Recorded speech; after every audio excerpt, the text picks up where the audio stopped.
That all being said, here I am today. Although universally I was told I was not a jerk and not in the wrong, it still doesn't feel right. I feel like an absolute failure, and that if I would have just been more assertive early on in the process, that we could have changed things.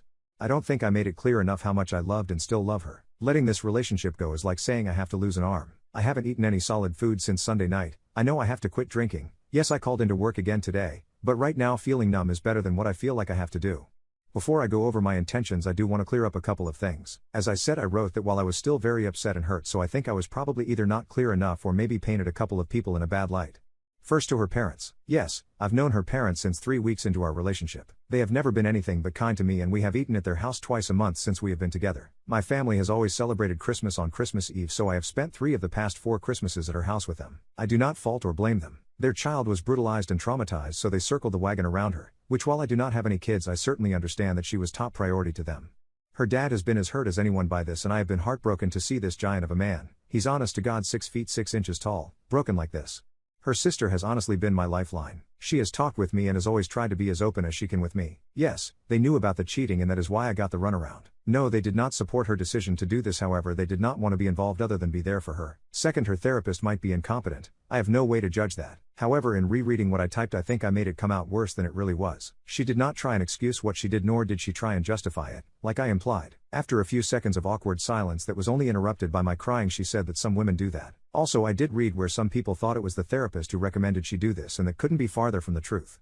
My girlfriend told her in therapy what she had done, and she is the one who convinced my girlfriend to tell me. They both agreed to do it there, so she felt safe. I just wanted to clear those 2 things up because I did not do either of them any justice. My girlfriend was my best friend. I confided in her for everything. I have some work associates that I am friendly with, but I am hundreds of miles from where I grew up, and all of my friends are there and either are married or very career driven, so I don't have what you would call a real support network. My sister has been there for me to a point, but there is a real complication to that even. My girlfriend and my sister are best friends. In fact, it's how I met my girlfriend. So while my sister loves me and wants what's best for me, she is also very sympathetic to her friend and doesn't want me to do anything to hurt either of us. She does not support her in the cheating, but has tried to basically smooth that over. She does not know, though, that we, my girlfriend and myself, have not been together intimately since the rope. Honestly, that is none of her business, and I think she would be really disgusted with me if I let her think that this even had anything to do with it.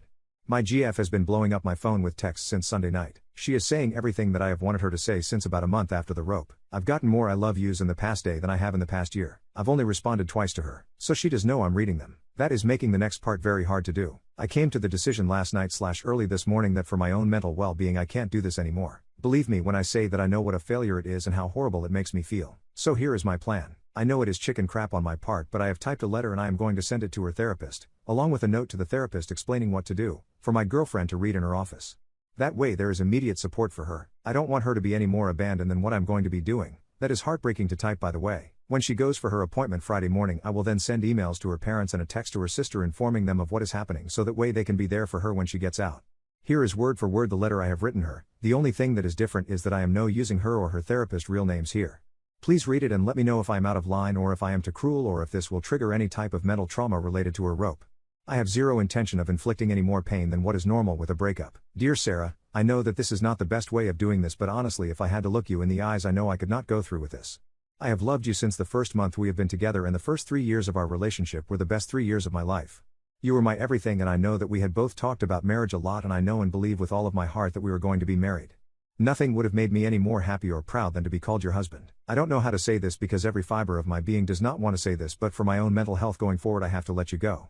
Believe me when I say that decision did not come easily to me, nor can I say that it is not heartbreaking on my end. I have always and still love you, but I can't be with you anymore. You need to heal, and you need to be able to 100% focus on you while you are healing, and having to worry about me and my feelings is only getting in the way of your healing. I will always hate the jerk who did this to you. He has ruined so many lives that life in prison seems a lot more appropriate than what he got. But I don't get to make that call. I know holding on to hate is not healthy, but he has ruined my life as well as yours. I know you are going to hate me for this. I don't blame you at all. I know that you feel abandoned, but please understand I have done everything in my power to be there for you. I wanted to be more involved in your healing, but for whatever reason I was somewhat excluded from being a significant part of your inner circle. This has left me feeling very lonely and alienated from you and your family. I wanted nothing but the best for you and wanted to be there for you, and I hope I was whenever you would let me. I won't lie, you seeking comfort in the arms of another while still to this day denying me any affection has weighed very heavily on me. I did then and I do now forgive you, but forgiving does not take away the soul-crushing pain that comes along with that. I understand to a point why you might have done it. I don't agree with it and I never will, but I maybe see why. However, that has nothing to do with the fact that we are 1 year and a month past your incident and you still treat me as though I did something wrong or will do something wrong to you.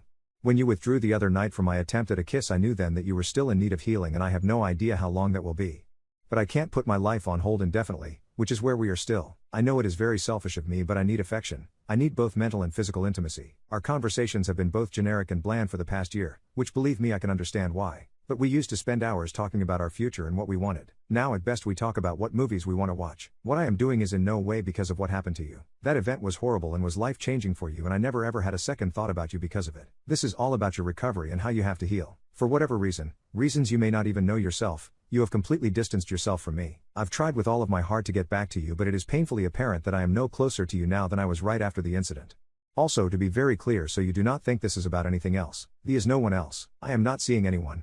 I don't have eyes for anyone, nor do I think anytime soon I will. I am not now, nor have I ever cheated on you. I hope with all of my heart for you to be fully healed soon. I want you to be happy. I hope someday you can look back on our time together with fondness and find it in your heart to forgive me. I will always love you. This breaks my heart more than you will ever know. Love, Chad.